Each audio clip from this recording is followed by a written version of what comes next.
Record. Assalamualaikum warahmatullahi wabarakatuh. Waalaikumsalam warahmatullahi wabarakatuh. Bu. Apa kabar anak-anak Ibu semuanya? Alhamdulillah baik, Bu. Alhamdulillah, semoga kita dalam keadaan sehat walaupun kita masih dalam keadaan COVID-19 ini. Nah, sebelum kita memulai pelajaran, alangkah baiknya kita berdoa terlebih dahulu. Berdoa dimulai.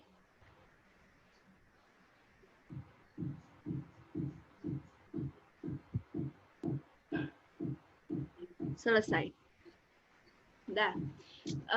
Sebelum kita memasuki materi, Ibu akan mengabsen anak-anak terlebih dahulu. Catherine Septiano Razulfa. Hadir, Bu. Indi Ciaminofrika. Hadir, Bu. Sandra Monika. Hadir, Bu. Wega Deska Putri. Hadir, Bu. Alhamdulillah hadir semua ya. Baiklah, sebelum Ibu memasuki materi selanjutnya, apakah ada yang ditanyakan tentang materi sebelumnya, yaitu tentang enzim? Tidak, Bu. Udah Tidak, paham Bu. semuanya ya? Oke, kita lanjut materi selanjutnya, yaitu tentang materi genetik. Ibu akan menampilkan PPT-nya ya.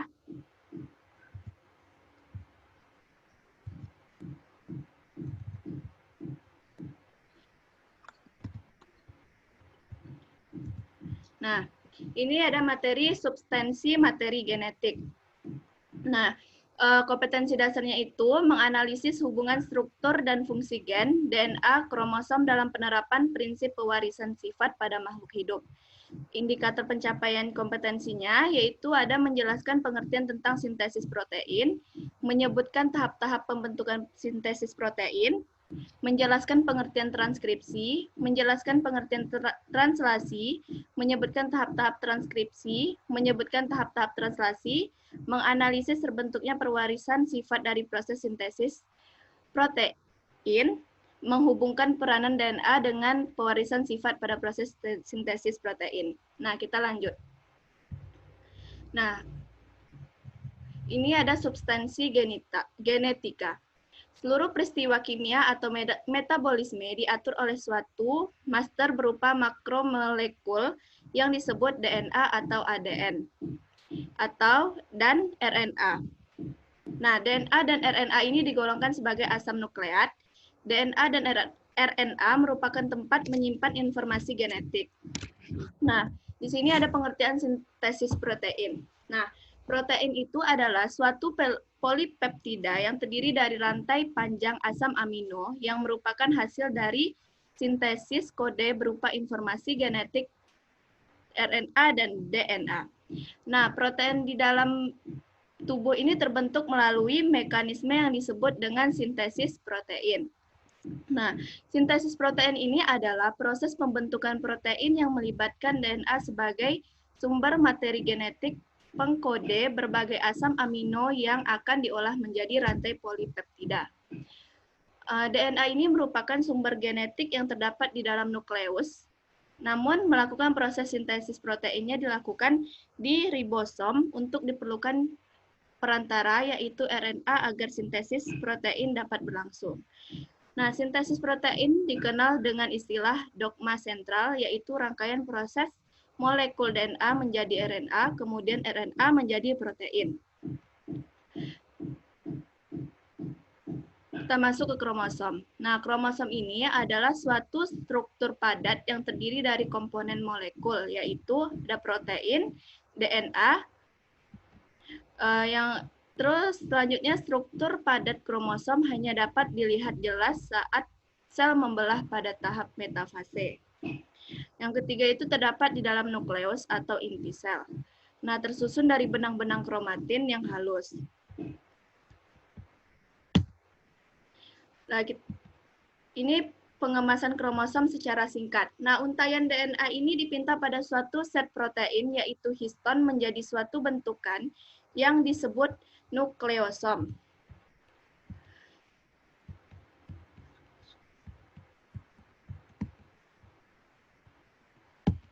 Mana kamu?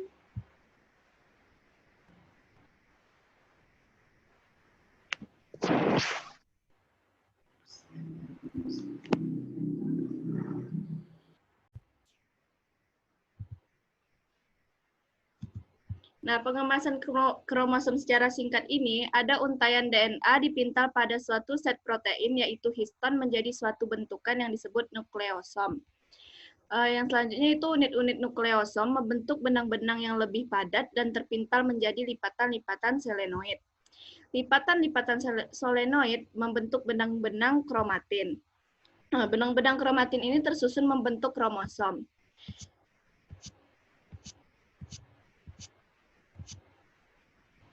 Nah, ini ada struktur padat yang terdiri dari protein dan DNA. Nah, ini adalah DNA helix ganda. Nah, ini nukleosom membentuk manik-manik. Ini dia gambarnya ya. Nah, solenoid ini membentuk benang-benang kromatin. Ini berbentuk benang ya. Nah, selanjutnya itu ada kromosom tahap metafase. Ini dia. Nah, selanjutnya bagian-bagian kromosom itu yang di sini ada kromatid. Ini kromatid, ini. Nah, terus sentromer, ini ada gambar sentromer. Nah, yang ini lengan pendek, dan yang ini lengan panjang. Nah, bagian-bagian kromosom itu yang ada yang pertama itu kromomer adalah struktur berbentuk manik-manik yang merupakan akumulasi materi kromatin. Nah, sentromer itu adalah daerah lekukan atau kontriksi di sekitar daerah pertengahan kromosom, di mana juga dijumpai kinetokor. Kinetokor itu adalah daerah tempat pelekatan benang-benang spindle dan tempat melekatnya lengan kromosom.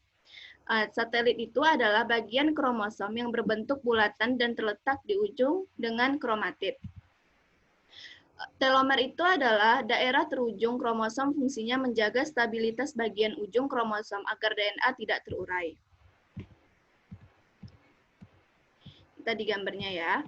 Ini gambar telomer. Ini telomer. Nah, yang ini kontriksi sekunder. Dan yang ini gambar satelit. Yang ini kontriksi primar itu sentromer dengan kinetokornya. Nah, yang ini adalah lengan.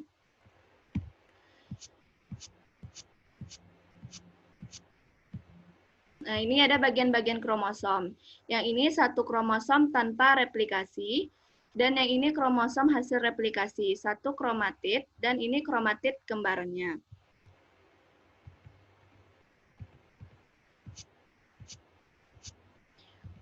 Ini ada kromomer dan kromonema suatu kromosom. Kromomer, yang ini kromomer, dan ini sentromer, dan ini ada kromonema.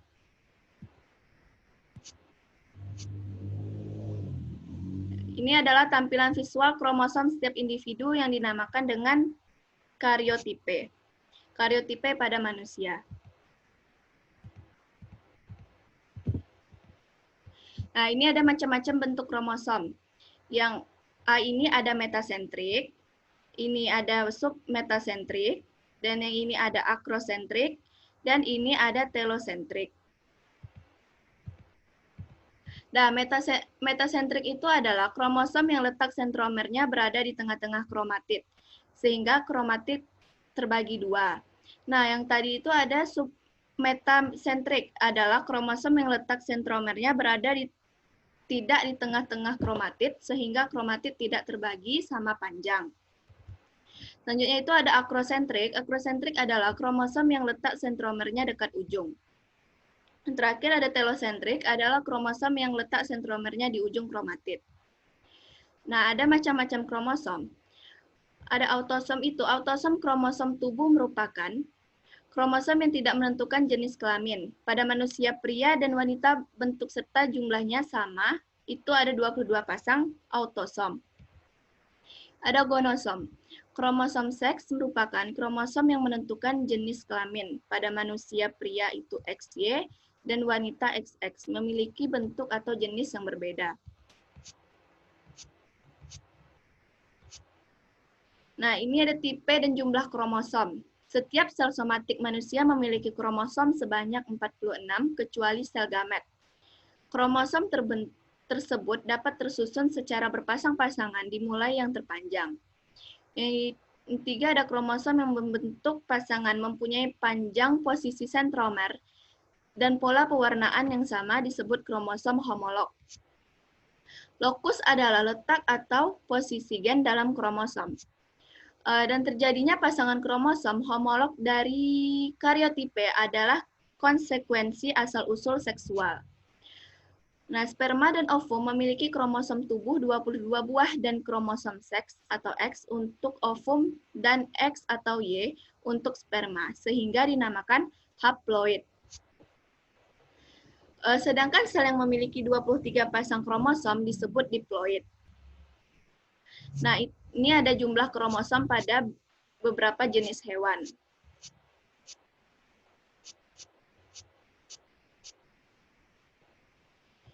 Nih, ada lalat buah itu ada 8 atau 4 pasang. Untuk nyamuk, 6 atau 3 pasang. Manusia, 46 atau 23 pasang. Orang-utan, 48 atau 24 pasang. Simpanse ada 48 atau 24 pasang, dan gorila itu ada 48 atau 24 pasang.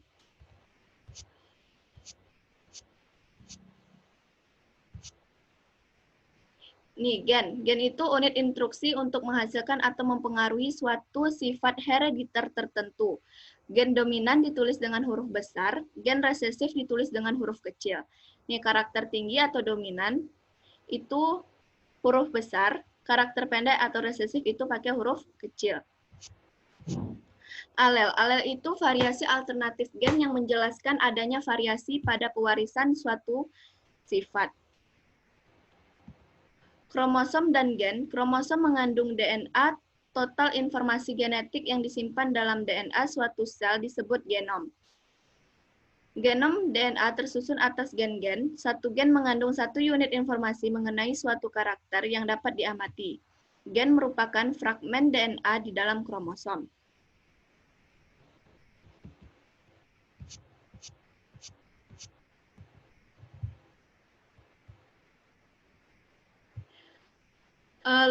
Letak dan simbol gen itu, letak suatu gen di dalam kromosom itu disebut lokus. Dia dianalogikan seperti manik-manik yang berjejer pada seutas benang. Pada sel diploid memiliki 2 lokus untuk setiap karakter setiap tertentu. Dia gambarnya.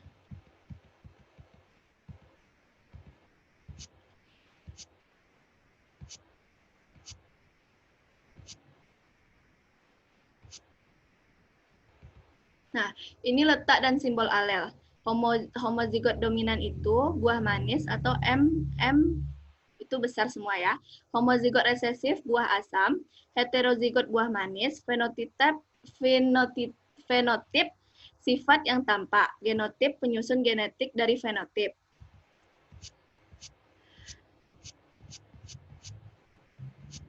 Nah, ini ada struktur DNA, merupakan struktur heliks ganda yang terpilin ke kanan. Satu nukleotida terdiri dari gula deoksiribosa, 2 basa nitrogen. Purin itu adenin dan guanin, pirimidin, sitosin, dan timin. A selalu berpasangan dengan T, S atau C selalu berpasangan dengan G. Yang ketiga ada gugus fosfat. Ini ada gambar struktur DNA double helix.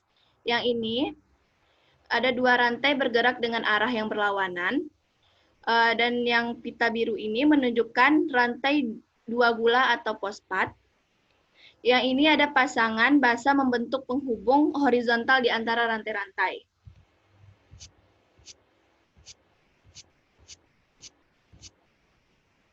Nah, ini susunan basa nitrogen pada DNA. Nah, ini setiap gugus fosfat menghubungkan ujung 3 karbon pada gula kelima, karena pada gula berikutnya sepanjang rangka. Dan ini ada pasangan SG memiliki 3 ikatan hidrogen, dan ini ada pasangan A dan T memiliki 2 ikatan hidrogen.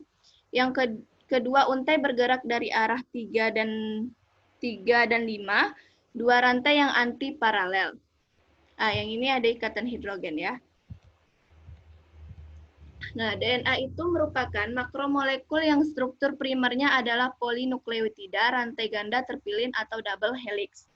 Diibaratkan sebuah tangga di mana anak tangganya adalah susunan basa nitrogen A, T, dan S, G. Kedua ibu tangganya adalah gula ribosa.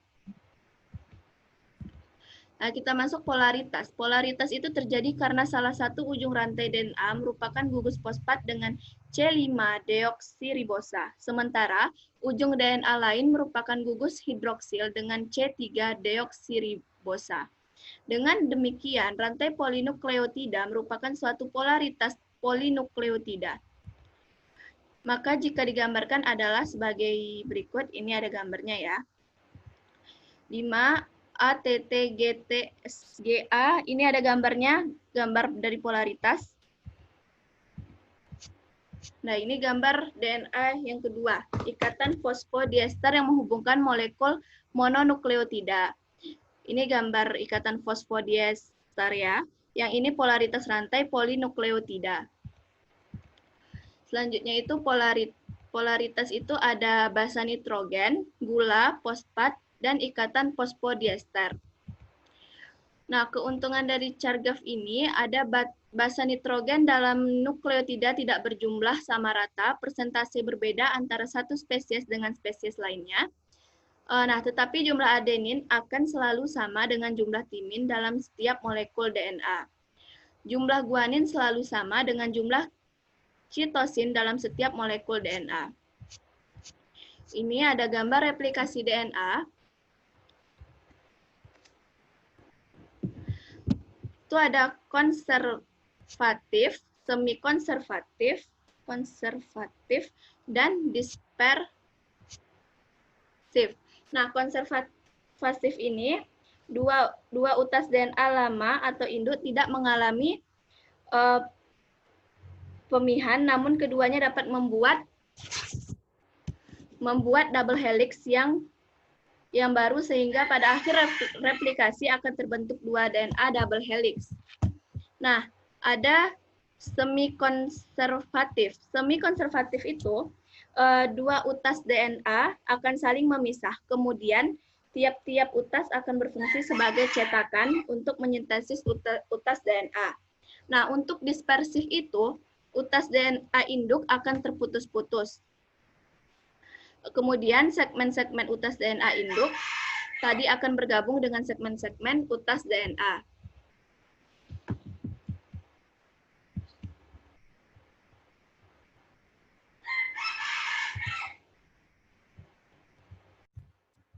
Nah, kita masuk RNA. RNA itu makromolekul penyimpan dan penyalur informasi genetik.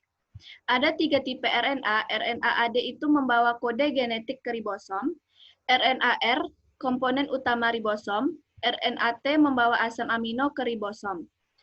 Ini gambar rantai RNA-D, dan ini struktur RNA, RNA-T.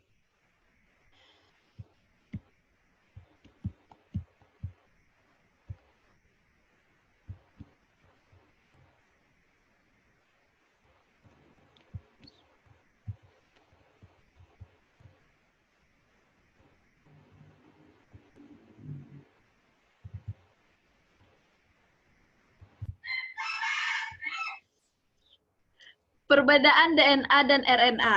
Nah, ini ada parameter. Parameternya itu komponen gula, basa nitrogen, purin, pirimidin. Dari DNA-nya itu, perbedaannya itu dari deoksiribosa, RNA-nya itu ribosa. Nah, untuk adenin guanin itu dari DNA, RNA adenin guanin. Nah, dari pirimidinnya timin, sitosin, dari RNA urasil, sitosin. Nah, dari bentuknya itu, perbedaan dari DNA-nya rantai panjang, ganda, dan berpilin atau double helix. Yang dari perbedaan RNA, rantai pendek, tunggal, dan tidak berpilin. Nah, letaknya dari perbedaan DNA di dalam nukleus kloroplas mitokondria. Dari perbedaan RNA di dalam nukleus sitoplasma kloroplas mitokondria. Kadar DNA itu tetap dan RNA tidak tetap.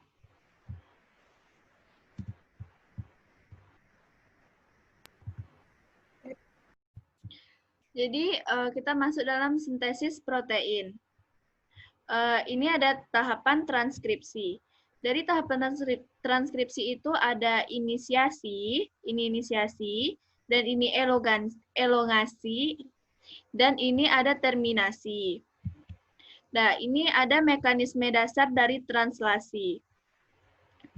Jadi yang ini asam amino, yang ini ada RNA-T menempel dengan asam amino, ini ada polipeptida, ini ribosom, ini RNA-T, dan ini antikodon, dan ini ada RNA-D. Nah, ini ada gambar dari inisiasi translasi. Dan bisa lihat dari di sininya ada start codon, ini ribosom subunit, dan ini tempat pengikatan RNA-D, dan yang ini adalah Nah, ini ada RNA-T inisiator. Nah, ini ada elongasi translasi. Ini gambar elongasi translasi, dan mulai dari sini, ini ada kehadiran aminoasil RNA-T mengikat kodon pada ribosom.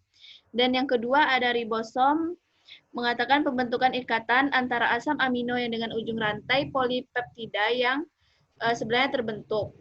Dan yang ini ada yang ketiga itu keduanya RNA-T bergeser ke arah ujung ribosom bersama-sama dengan rantai RNA-D.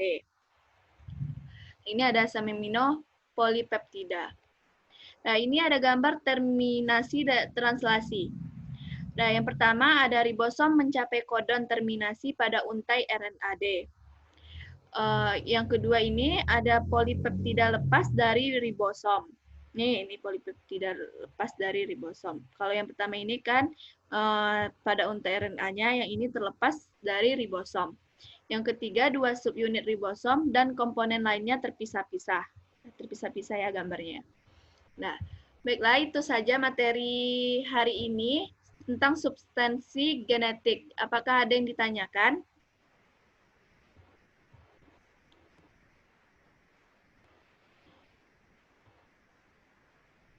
Jika tidak ada, kita akhiri materi kita hari ini dengan membacakan hamdalah. Alhamdulillahirabbil alamin. Baiklah, terima kasih semuanya. Ibu tutup dengan Assalamualaikum warahmatullahi wabarakatuh. Waalaikumsalam warahmatullahi wabarakatuh.